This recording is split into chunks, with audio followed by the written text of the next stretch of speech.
Well, today begins National Infertility Awareness Week, and the National Infertility Association is reaching out to the 7 million Americans who are unable to conceive by encouraging them to have a conversation with a fertility specialist. Women's health expert Dr. Roshini and patient advocate Kim Griffiths joins us today to talk about It's Just a Conversation. Good morning, girls. Thanks for being with us today. Thank you. Good morning. Thank you for having us. We're really so excited to be partnering with Merck and Resolve, the National Infertility Association, on this campaign called It's Just a Conversation, to let women know that there are a lot of resources available to them and that they're not alone. And in fact, infertility affects 1 in 8 couples.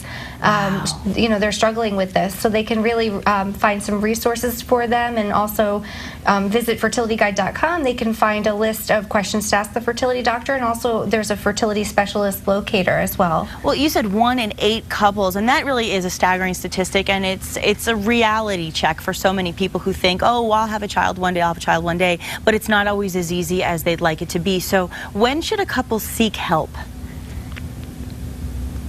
Well, the American Society for Reproductive Medicine has pretty clear guidelines on this.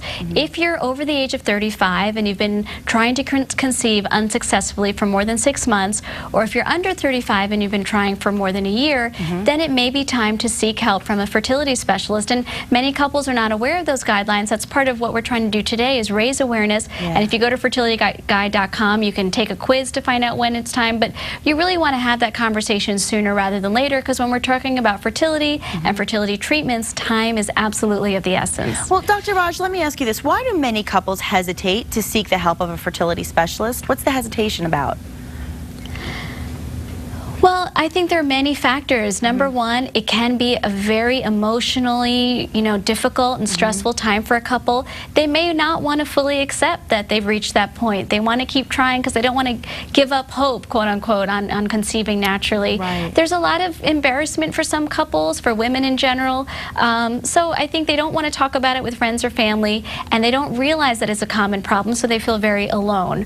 But once they get over that, and hopefully this campaign will help them, they'll realize that when you see a specialist, it's just a conversation. It's not a commitment to any specific treatment, but it really does open a lot of doors in terms of options. And once they get in that door and they start speaking with you, what kind of tests are actually done to detect the infertility? Well, it really depends on the individual, and first and foremost, when you're just like when you see any doctor, you're going to give them a full medical history. You'll talk about your lifestyle, your current sexual practices. They may decide to do some further tests. It really depends on the woman, but there are many different causes of infertility. It's different for every person, and your doctor will tailor a treatment or diagnosis, specifically for your case. Good to know. And Kim, let me go back to It's Just a Conversation, because this campaign is really intended to help couples that are having some difficulty getting pregnant. So what are the intentions of the campaign, and how can it help? Absolutely. We really just, like I was saying, want to let women know that they're not alone. Like so many other women, when I realized it was time to go to the fertility specialist, I thought I was alone. I didn't know that there were so many resources available, and I also just felt like no one would really understand what I was going through.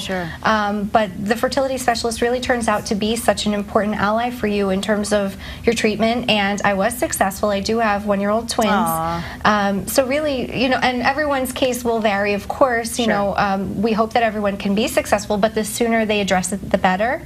So it's really important for them to make that first step. It really is just a conversation. There's no commitment required, and it's not as scary as it seems. Right, and I think the goals of the campaign are to educate women and give them, the support that they need through fertilityguide.com. Okay, let me ask you real quick, for somebody who's gone to a infertility specialist and maybe they have tried unsuccessfully and didn't have as good of luck as maybe Kim did, what would you advise them? What kind of tip could you give them for inspiration and hope not to give up? Well, I think that everyone's journey is different, and to, keep up their hope and not try to compare with other people and other people's journeys, because every woman is different, every couple is different. Seek support and get some trusted recommendations. If you want to try a different fertility clinic, there's a lot of resources out there that will give you the statistics on each clinic. But really, there are many ways to end up having a child in your life, and you never really have to give up if you're open to many options. Great advice. And let's remind our viewers one more time where they can go for more information. That's fertilityguide.com. Fertilityguide.com. Kim, Dr. Raj, thank you so much. Great advice. Appreciate you being with us today. Thank you. Thank you. Thank you so much. And don't go away, because Skip Cowan is next, and he's got some suggestions about what you can do with your tax refund. It's coming up next on New Mexico Style.